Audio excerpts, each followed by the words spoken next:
Hey, we're back again. I'm Elder James T. Moss Sr. I am the author and instructor for Familiar Pitfalls, Falling into Familiar Pits. All right, so listen, I'm glad that you guys are here with me and that, hey, if you're watching these videos, obviously you've heard about the book somewhere, somehow through the ads or whatever. Hey, here it is. This is my copy for just basically proofing. Okay, that's why we have the stripe here. But when you order this book, you won't have that stripe here. Okay, all right. So understand this book is available on Amazon. All right, it's in hardback, it's in paperback, and it's in ebook format also. And if you like Audible books, it's on 11 Labs in Audible format, okay, audio format as well. So, hey, there's no excuse for not getting it. It's available in just about every format that you can think of. All right.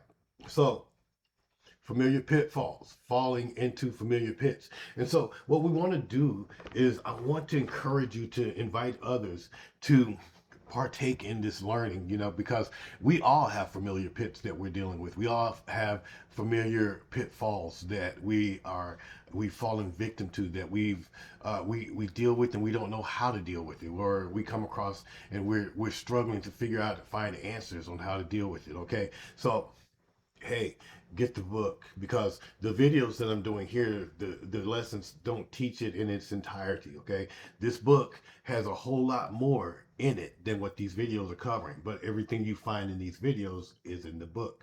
All right, so I want to encourage you to communicate with me, talk with me, let me know what's going on, how you feeling, are you getting anything from the lessons? Hey, what's uh and my cover's falling off you back here. But let me know what's going on. Are you benefiting from what we're doing here? And if so, hey, drop me a line of encouragement. If you got questions, hey, feel free to ask. I'm here. I'm accessible, and I'm ready to talk about it. And hey, you maybe set up groups to where you have a group study of the material. It's a fantastic idea. All right. All right, then. So, without further ado, we're going to move into lesson 8. All right, lesson 8 is the boundary I keep moving. All right. Yeah, it's going to be good, right? It's going to be good. All right. So, we're almost done with this. After this, there's two more videos and we're done with the series here. All right. So, in our last session, we dealt with the warning we keep ignoring. Okay, we learned that warnings are often mercy before consequence, and if we keep stepping over the same warning, we may also be walking past the very way of escape that God is trying to provide us with. All right, so now we're going to move from the ignored warnings to moving boundaries. Okay, so today the question is, what boundary do I keep moving? See, now this matters because many familiar pits keep regaining power when the lines we once respected begin to shift. At one point, we knew where the danger was, okay? We knew what we should not entertain. We knew what door needed to remain closed. But over time, under pressure and emotion and appetite, loneliness or pride, the boundaries start moving. And when a boundary keeps moving, the pit keeps getting closer. All right. See, a boundary is not just a restriction. A boundary is a protection. Okay. So it protects what God is healing. It protects what obedience is building. It protects the ground that grace has helped us gain. Okay. Sometimes we think boundaries are only about what we are not allowed to do. But a godly boundary is also about what we're trying to preserve. See, if God is restoring my heart, then I cannot keep giving access to what keeps damaging it. Okay. God is strengthening my obedience. And so if he's strengthening my obedience, then I cannot keep standing where compromise keeps finding me. All right. A boundary says, this is where wisdom has taught me not to cross. And when I honor that boundary, I'm not being weak. I am agreeing with the freedom God is forming in me. But when I keep moving the line, I slowly make room for what I once knew was dangerous. See, most boundaries do not collapse all at once, okay? They usually move little by little. a little more conversation, or a little more access, or a little more secrecy, or a little more compromise? How about a little more delay, or a little more comfort with what used to trouble us? Okay, that's why moving boundaries can be so dangerous. See, the first move may not look like a fall. It may look small, explainable, and manageable, okay? But small movements in the wrong direction still matter because they begin changing what the heart is willing to tolerate. All right? If I keep moving the line today, tomorrow I may stand in a place I once said I would never return to. And the danger is not only in the final fall, the danger is in the quiet agreement that keeps moving me closer to it. Proverbs 22 and 28 says, remove not the ancient landmark which thy fathers have set. All right. In the original setting, a landmark helped define boundaries. It marked what belonged where. To remove it was to tamper with what had already been established. See, there's a principle or a spiritual principle here that speaks to our lives. Some boundaries were established because wisdom already knew what danger looked like. Some lines were drawn because experience taught us what happens when we cross them. Some convictions were formed because God showed us what we could not afford to keep entertaining. So when I start moving the landmark, I need to ask why. Am I moving it because God gave me greater wisdom, or because my flesh wants greater access?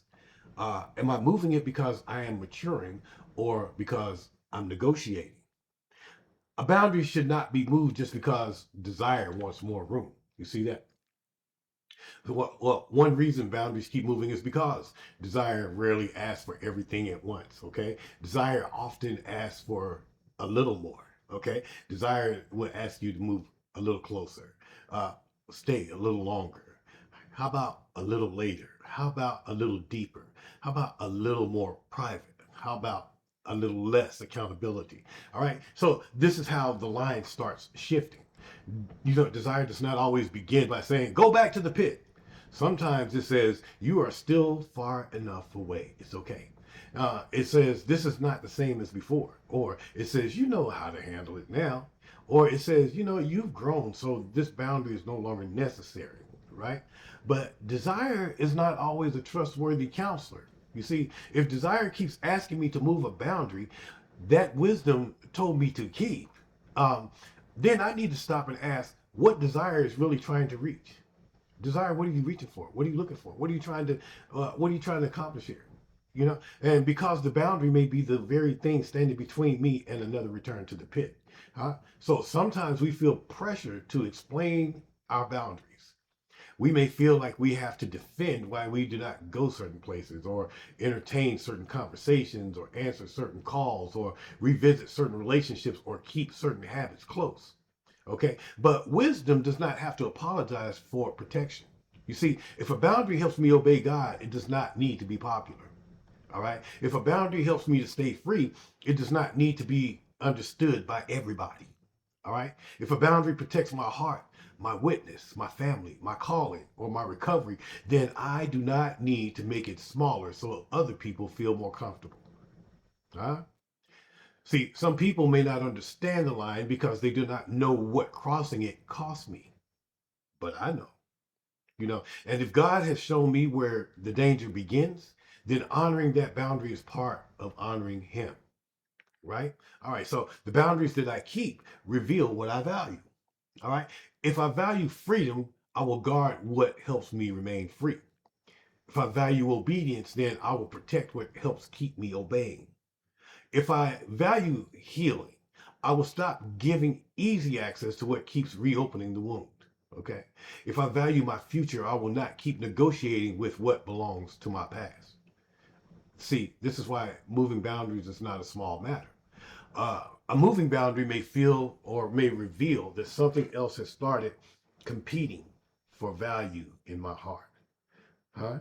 See, when the old appetite becomes valuable again, the boundary starts feeling inconvenient. When the old connection begins to or becomes valuable again, wisdom starts sounding extreme. When the old pattern becomes valuable again, protection starts feeling like punishment. All right. So before I move the boundary, I need to ask, what am I protecting? What am I trying to reach for? See, before I move a boundary, a lot has to go into uh, what's the uh, what's the cost? What's the trade off? Is it worth it? Huh? Is it really worth it? A boundary's been set, the pit's been identified. Why am I trying to move back closer to it? You see, because boundaries usually move for a reason. Sometimes I move the boundary because I want comfort. Sometimes I move it because I want attention, or I want control, or I want relief from pressure, loneliness, frustration, or disappointment. See, the boundary may look like the issue, but many times the real issue is the desire behind the boundary. Okay? If I can only ask, can I move this line? I may never deal with why I want the line moved in the first place. See, and if the reason I want to move it is connected to the old pit, then the boundary is not blocking my freedom, it's protecting it. Huh? See, every time I move the boundary, I change the distance between me and the pit. The distance matters. See, distance gives wisdom room to work. It gives conviction room to speak. It gives accountability room to help. And it gives obedience room to stand before appetite gets too loud. All right, but when I move the line closer, I reduce the space between temptation and decision. I make it easier for the old pattern to reach me. Okay, I make it easier, or I make it harder basically for wisdom to interrupt me before the pull gets stronger. So I'm making it easier for the pit to come in and do its due diligence rather than allowing wisdom to do its due diligence. So this is why the first move matters. The first move may not put me in the pit, but it may put me close enough to start negotiating again. Huh? And once negotiations begin, the boundary is no longer being honored as protection. It is being treated as something to manage. See, a boundary loses strength when it becomes a negotiation. See, when I keep asking how close I can get, I may already be moving in the wrong direction. You see, because I'm negotiating now. How close can I get without failing? How much can I entertain without sinning? How long can I stay before it becomes dangerous? How private can this become before I need accountability? See, those things may sound careful, but they can also reveal that my heart is already trying to create room for compromise. Wisdom asks a different question. See, wisdom would ask, how close can I get to the pit? Or wisdom does not ask, how close can I get to the pit? But it asks, what helps me walk in obedience? What helps me stay away from the pit? What, wisdom asks, why would I want to turn back and look at the pit? Those types of things. Okay. So the shift matters because obedience is not measured by how close I can stand to danger without falling. Obedience is measured by whether I am following God in the direction He is leading me. And God does not lead us forward by teaching us how to flirt with the things that pull us backwards. Huh? Mm. See, there are some boundaries that must stay firm because the cost of moving them is too high. You know, everybody may not understand that. Some people may say we are being too serious, or some may say we are overreacting, or some say we should be strong enough by now, or some may say the boundary is unnecessary, but they do not know or may not know what the boundary is protecting. Okay, because they're not in your shoes, they're not walking your walk. They may not know the history behind that boundary being established. They may not know the appetite that the boundary is keeping from being fed. They don't know the door that that boundary is keeping closed. They may not know the warning that is helping you to honor the boundary. Huh? A boundary that looks extreme to someone else may be wisdom for the person who knows what crossing it costs. Okay, so if God has shown me where the danger begins, I do not need the approval of people who have never had to fight that battle. I don't need it. Okay, I need the humility to keep honoring what wisdom has already made clear.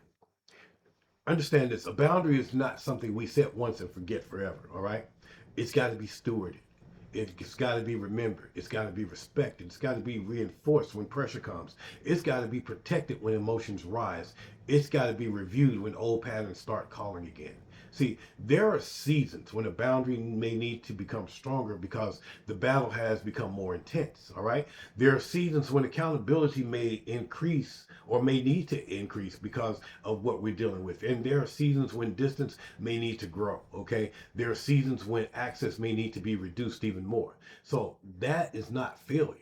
That's stewardship.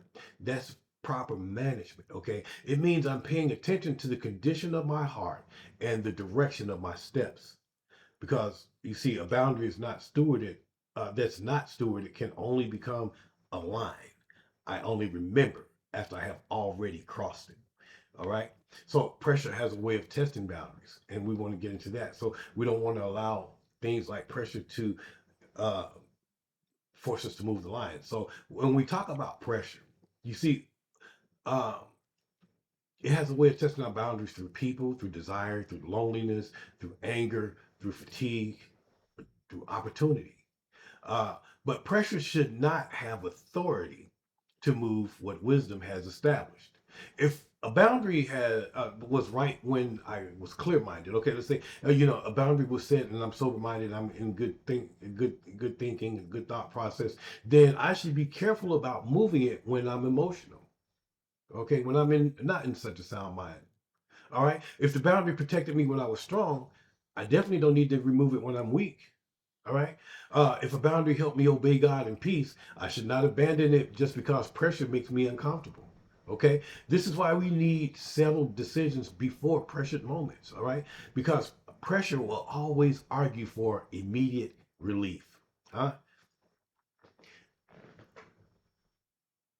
And when I think of that, I think about how wrestling is. Wrestling is basically getting your opponent to submit, to quit fighting. All right. And so what we learn about wrestling is there what we call wrestling moves and holds. And so certain holds are designed to put you in a position to where it tests your limits of pain. All right. And it's not necessarily life threatening pain, but it's pain. Okay. And that pressure is applied to you until you say you can either break the hold or you give. You you succumb to the pressure. Okay. And so this is what we're dealing with spiritually.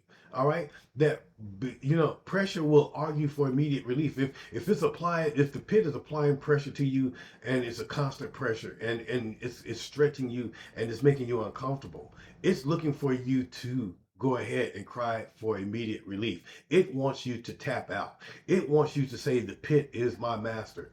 It wants you to say, hey, I succeed this match to you. Okay. But see, wisdom is protecting more than just the moment. Okay. Wisdom is protecting the future I may not be thinking about while pressure is talking. Okay. And so if wisdom placed the line, pressure should not move it.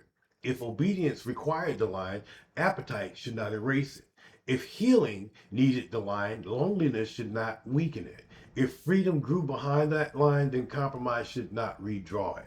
All right, so the pressures of these other things should not affect what wisdom has put in place, what obedience is put in place, what healing is put in place, and what freedom is put in place. Those lines are not to succumb to pressure. All right, so the boundary may feel inconvenient at times, but inconvenience does not mean it is unnecessary. All right. Some of the most important protections in our lives are not comfortable in the moment. They are valuable because of what they prevent, what they preserve, and what they make possible. Okay. So when the temptation comes to move the boundary, um, I need to remember why it was there in the first place. See, it was not there to punish me, it was there to protect me. Okay. And if it has been protecting what God is building, then I need to keep the line where wisdom placed it. All right. When a boundary keeps moving, resistance begins to weaken. Okay. At first, we may still feel cautious. We may still recognize the danger. We may still know that we are getting close or too close. But the more we move the line, the more comfortable closeness becomes. See, what once felt dangerous starts feeling manageable. What once troubled the heart starts feeling normal. What once required distance starts becoming familiar again. Okay, so that is why moving boundaries can be so deceptive. We may think we are only adjusting the line, but we may actually be training the heart to tolerate what wisdom was trying to keep away. And once tolerance grows, resistance becomes harder. So the boundary is not just about location, it's about formation. It helps train the heart to honor what God has already shown us. Some boundaries exist because God used them to rescue us. See, there are times we drew, or lines that we drew after pain taught us that we could not keep entertaining this. There are limits we established after repentance showed us that what was needed was change. There are protections we put in place after God helped us to see that the cost of the old pattern was high. All right, so before I redraw a boundary, I need to remember what God used that boundary to protect.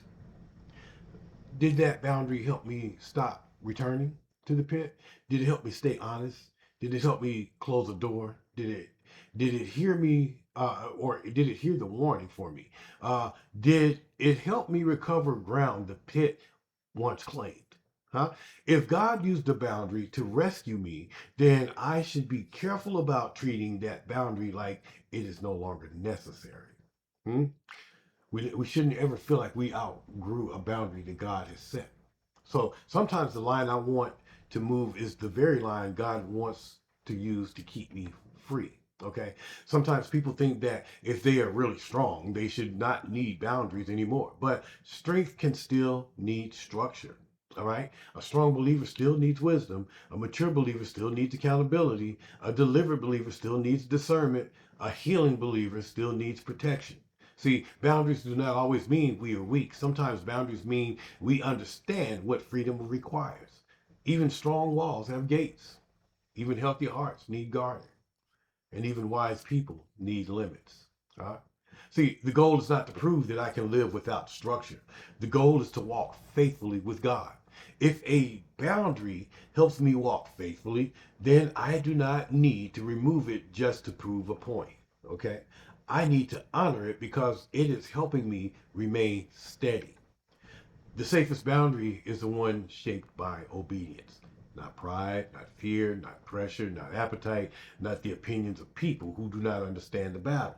See, obedience must set the line.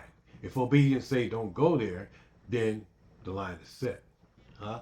If obedience says end that conversation, the line is set. If obedience says bring this into the light, the line is set. If obedience says create distance, yes, the line is set. If obedience says do not reopen what God closed, you got it. The line is set. See, when obedience sets the boundary, the question changes. I stop asking, what can I get away with? And I start asking, what helps me remain faithful? You see that? See, and that question keeps the boundary connected to God's purpose instead of my appetite. So the question for this lesson is, what boundary do I keep moving? Not just what pit keeps calling or what door keeps opening or uh, what warning keeps coming and I'm ignoring or what line I've been adjusting. What limit have I been weakening? What protection have I been treating like punishment? What boundary have I been calling unnecessary because desire wants more room? Okay. What did wisdom once make clear that I have started renegotiating? Huh?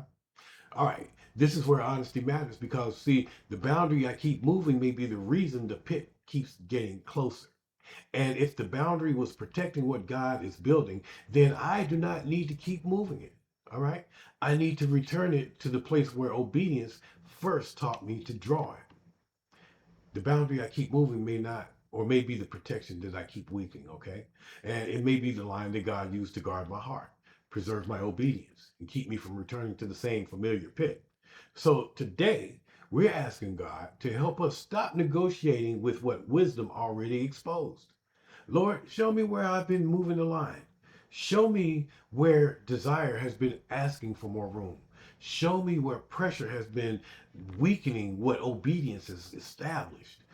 Show me where I have treated protection like punishment. Give me the humility to honor the boundaries that protect my freedom. Give me the courage to keep the line where wisdom placed it. And give me the strength to let obedience, not appetite, decide how close I stand to what once pulled me backwards. Because you see, the boundary is not the enemy.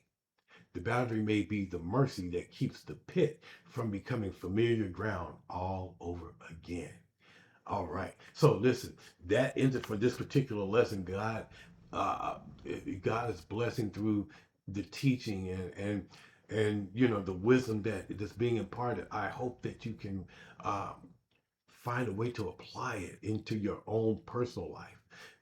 And the more that you're able to apply these things, the more victorious that you'll become. The higher your percentage rate would get in your walk of success. Um, Understand, as we started from lesson one, this was a journey, and this is an ongoing journey. But once we get, we're able to get our foot on the field and get into the game and start having a say so, that's when we start to see change. And when we change our say so from being a yes man to the pit to being yes, God, take care of the pit, then we'll start to see the changes that we want in our lives. We'll start to see the power that we want in our lives. We'll start to see the understanding that we've always struggled for. And we'll begin to see the nature of the pit and how it truly operates, and that it's not so mysterious as it once made us feel. All right. So until next time, God bless you. God keep you. I thank you for your patronage. Thank you for taking this journey with me. And leave me some, hey, leave me some love, in the comments. Leave me some love in the messaging, in the suggestions, whatever you're thinking, whatever you're feeling, share it with me. All right. I'd like to know. Until next time, God bless you. God keep you. And as I always tell my students, keep studying.